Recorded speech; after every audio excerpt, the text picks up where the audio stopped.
용적률이 뭐 얼마냐 꽤 올리겠다 이런 얘기잖아요. 그게 좋은 겁니까? 그렇게 지어서라도 사람이 살고 싶다면 사는 거죠. 그거를 왜 정부가 알아서 미리 걱정해 주냐는 거. 해서 만약에 불편하면 알아서 빠질 거예요. 이 시장 논리를 강남에 사시는 공무원분들이 자기 집 주변 쾌적하게 하려고 자꾸 개입하냐는 거예요. 일기 신도시 분양받을 때 북한은 가깝고 강 이북이라는 것 때문에 분양 안 하는 사람도 많았어. 어쨌든 강남으로 간다라는 거. 삼성은 강 안 건너잖아요. 삼세권이란 말이 있어요. 삼성 역세권이라고. 남쪽이 점점 계속 힘이 커지고 있어서 북쪽 이쪽이 힘을 받을 것인가 저는 약간 회의적입니다.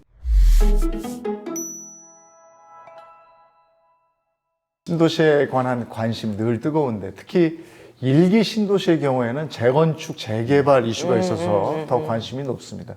일기 신도시에 재건축한다. 예전 같은 붐이 다시 일어날까요?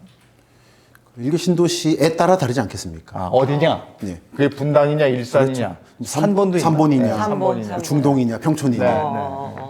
요즘에 하필 제가 요즘 일산 신도시 살고 있는데 네. 저 끄트머리에 그쪽은 안 일어날 것 같아요.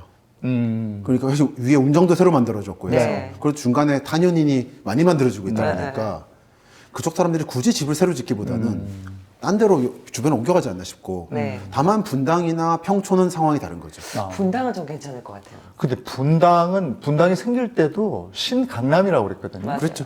그건 그대로 유지될 것이다 이렇게 예. 보시나 봐요. 저는 그쪽을 그래서 확장 강남이라 부릅니다. 확장 강남. 강남적인 삶의 양식이 있다 생각하는데 잠실에서 만들어졌습니다. 왜냐하면 택지 개발하고 아파트 짓고 복합 쇼핑몰 짓고 그리고 호수를 만드는 없으면 만들기라도 하는 그 방식이 지금 광교라든지 동탄이라든지 이어지고 있죠. 근데 그 방식이 현재는 천안 아산까지가 있는. 그래서 일산 같은 데 새로 만드느니 그쪽 남쪽으로 내려가겠다는 압박이 심하지 않을까. 분당 얘기하면 판교 얘기를 안 할 수가 없는데. 그렇죠. 판교는 어떻습니까? 판교는 좀 작죠. 전체적으로 지형이 좁은 거 아시죠? 네네네. 그리고 처음부터 너무 잘 짓다 보니까 너무 처음에 비싸져서 거기서 일하는 사람들이 거기 못 살죠. 그래서 요즘에 이천이나 용인이 그 영향을 받아서 뜨고 있는 게 있습니다. 근데 그게 판교의 한계라 생각해요. 어느 정도 좀 섞여 있어야 이게 도시 자체가 살아나는데 그냥 여기는 일만 하는 곳, 부자만 사는 곳, 내 땅은 아닌 곳이 돼버려서 그런 심리적 괴리감을 많이 주는 것 같아요. 분당하고 일산을 나누는데도 또 안보 논리가 있죠. 아, 그렇죠. 일산은 또 북에 너무 가깝고. 일산 신도시 자체가 원래 군부대 자리였죠. 네, 맞아요. 노태우 대통령이 근무했던 데가 바로 거기였죠. 일사단이 그쪽에 있었죠. 그랬죠. 그래서 그렇기 때문에 그 군부대 설득을 할 수 있었던 거고 자리 줄 테니까 그리고 아파트 배치를 이렇게 해줄 테니까 빼달라고 했던. 네. 근데 그렇긴 하기 때문에 기억하시는지 모르겠습니다만 일기 신도시 분양받을 때 그 북한은 가깝고 강 이북이라는 것 때문에 분양 안 하는 사람도 많았어요. 네, 맞아요. 네. 어쨌든 강남으로 간다라는. 예를 들어 반도체도 삼성은 강 안 건너잖아요. 자꾸 LG 는 내려가더라고요. 내려가죠. 남쪽으로 최근에 내려가더라고요. 용인도 가고 이제 네. 천안 아산도 가고. 네, 네, 근데 네. LG 반도체는 거꾸로 DMZ 근처까지 갔습니다. 파주 공장. 맞아요. 각각 다른 길을 선택하고 그러니까 있죠. 이렇게 가더라고요. 근데 이제 요즘에 천안 쪽 답사에 보면 아산이나 삼세권이란 말이 있어요. 네. 삼성 역세권이라고. 아, 맞아요. 그 정도로 지금 남쪽이 점점 계속 힘이 커지고 있어서 맞아요. 북쪽 일산을 운정 이쪽이 힘을 받을 것인가 저는 약간 회의적입니다. 네. 그리고 또 하나 요즘에 이제 우리가 누구나 살기 좋다고 하는 곳은 이미 아파트들이 다 지어져 있는데 아까 일기 신도시도 재건축 얘기했는데 강남이나 뭐 용산이나 이런 데 재건축 얘기하면 예. 다 용적률 얘기하고 그렇습니다. 용적률이 뭐 얼마냐 사실은 높게 올리겠다 이런 얘기잖아요. 그렇죠. 그리고 따닥따닥 짓겠다는 그렇죠. 거예요. 확장 아파트 하겠다는 건데 네네. 그게 좋은 겁니까? 저는 그 좋고 나쁜 게 아니라 그게 자본주의 논리에 따라서 어쩔 허용이 수 줘야 된다고 생각하는 거죠. 맞아. 어쩔 수 없다가 아니라 그렇게 지어서라도 사람이 살고 싶다면 사는 거죠. 그거를 왜 정부가 알아서 미리 걱정해 주냐는 거예요. 해서 만약에 불편하면 알아서 빠질 거예요. 이 시장 논리를 왜 자꾸 강남에 사시는 공무원분들이 개입을 하느냐? 진짜 왜 자기 집 주변 쾌적하게 하려고 자꾸 개입하냐는 거예요. 예를 들어 이미 500% 영종률은 수원에 나왔거든요. 수원역 근처에. 잘 살아요. 네. 처음에 지을 때 사람들이 걱정 많이 했는데 네. 뭐 비싸게 거래도 되고 잘 삽니다. 아. 그건 정부가 걱정할 일은 아니라 어. 생각합니다. 그러면 우리가 시공 능력은 그 정도 되니까 그것도 걱정할 부분은 시공 능력은 이제 그거는 이제 케이스 바이 케이스라 거기서는 이제 건설사들의 개별 역량을 좀 볼 필요가 네. 있죠. 제가 책에서는 소개를 했지만 몇몇 건설업체들은 좀 거르시는 게 좋고 몇몇 뭐 리얼로 시작하는 그런 데들이나 근데 믿을 수 있는 거고 그거는 좀 보셔야죠. 그리고 아파트 지을 때 업체에 따라서 선호하는 땅도 다릅니다. 그래서 그거를 같이 보셔야 돼요. 특히 어떤 업체들은 좀 독특한 땅에 사는 걸 좋아해요. 그래서 싸거든요. 근데 그게 왜 싸겠습니까? 다 이유가 있는 거죠. 근데 그런 거는 이제 종합적으로 보실 필요가 있다. 우리가 재건축뿐이 아니고 도시를 재개발하잖아요. 네네. 그 도시를 재개발할 때 염두에 둬야 되는 건 뭐가 있습니까? 그러니까 재정착률이죠. 원주민 재정착률. 결국은 지금 보고 있으면은 그 단층이나 2층짜리 있는 빌라촌이라든지 성수동 같이 또는 뭐 미아 같은데 아파트를 지으니까 공무원 입장에서나 정치인 입장에서는 우리 지역의 아파트가 좋아지고 집이 좋아지니까 좋지 않냐인데 그 사는 사람들은 거의 못 들어오거든요. 재정착률이 10% 미만이에요. 맞아요. 그렇죠. 그렇기 때문에 그 정착률에서 자기 땅에 몇십 년 살았으면 살 수 있는 권리도 있는 건데 지금은 다른 지역 사람들이 땅 뺏기를 하고 있는 거예요. 물론 그거는 인간의 기본 원리지만 그러면 사람들이 너무 불안정해지고 이건 이제 인문학적인 방법입니다만 자기 지역에 대한 관심이 없어지면 풀뿌리 민주주의가 안 됩니다. 풀뿌리 민주주의는 자기 동에서부터 시작하는 건데 자꾸 2년마다 옮겨 다니잖아요.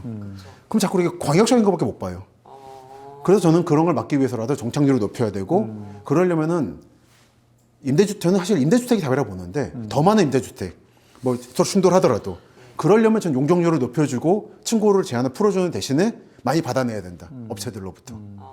그래서 뭐 싸우더라도 어쨌든 많이 해놔야 그 예를 들어 세입자들이 수가 늘어나서 표를 발휘할 수 있게 되고 그래야지 그 지역이 소셜 믹싱함으로써 혼종의 힘이 생긴다.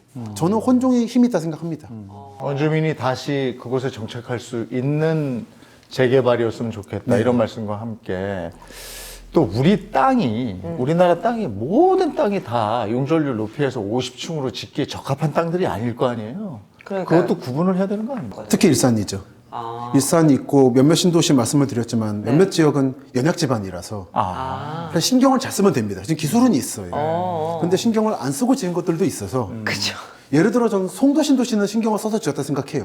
사실 거기는 제가 20년 전에 갔을 때는 바다였거든요. 맞아요. 맞아. 근데 그 매립지예요. 2000년도 초에 갔더니 빈 땅에 안개만 끼어 있어서 여기 도대체 뭘 하려고 그러나 생각했었어요. 엄청나죠 지금.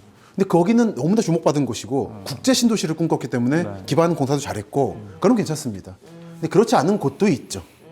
일산은 너무 유명하기 때문에 말씀드리지만 연약 지반입니다. 네. 거기는 석기 시대부터 한강물 들어와서 침수된 곳이에요. 네네네. 근데 거기서 한국 최초의 벽시도 나오고 가와지 벽시라고 그 정도로 뻘이 많은 곳이라 몇 년 전인가 그 열파이프 터져가지고 사망자 났었잖아요. 네네네. 그 구두닦기 사장님. 네. 그게 이제 땅이 뒤틀린 건데 연약 지반 때문이라 말을 해요. 그러니까 1, 2기를 거쳐서 이제 3기 신도시 얘기를 지난해부터, 지난해부터인가 많이 했잖아요. 그렇죠. 그리고 분양도 할 때 막 사람들 막 네. 몰려가고 막 이랬는데. 그렇습니다.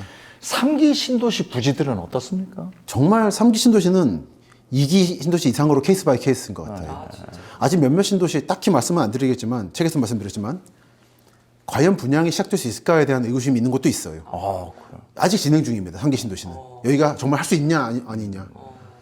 제일 대표적인 게 군공항이 있을 때 그 주변 지역에 신도시 만드는 데가 있거든요.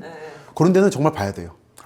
그리고 현재 가보면 실제로 꼭 군공항 문제가 아니더라도 소음이 아니더라도 그 지역 농민들하고 아직 타협이 안 된 데도 있고 예를 들어 저 인천 부평 계양구에 네. 그쪽도 동양동 그쪽도 3기 신도시 예정지거든요. 평택 고덕신도시는 유명한 사례니까 3기 고덕신도시 지을 때 탄약고를 뺀다는 전제로 미군 탄약고 했는데 아직도 안 빠졌고 제가 지난달인가 다시 봐갔는데 여전히 폭발주의라고 붙어있는 영어로 되어 있는 게 있고 미군 탄약고거든요. 미군은 우리가 어쩔 수 없는 거기 때문에 언젠가 옮겨갈 텐데 그런 게 있고 계양 그쪽도 탄약고가 있고 해서 지난 지방선거 때 화제가 되기도 했고 그런 난점이 많습니다. 그래서 이게 과연 여러분들의 예상대로 스무스하게 갈 것인가? 저는 정말 케이스 바이 케이스입니다. 재건축, 재개발, 신도시뿐만 아니라 서울의 몇 군데까지 또 지방까지 한번 짚어서 얘기를 나눠봤는데요. 재건축, 재개발로 단순히 내가 뭐 어떤 이득을 볼 것이다 이렇게 대단 계산기 두드리고 이런 데에 앞서서 내가 살고 있는 이곳이 장기적으로 후대에까지 어떻게 영향을 미치고 어떻게 살기 좋은 곳으로 지속될 것인가 이것도 한번 생각해보는 그런 시간이었습니다.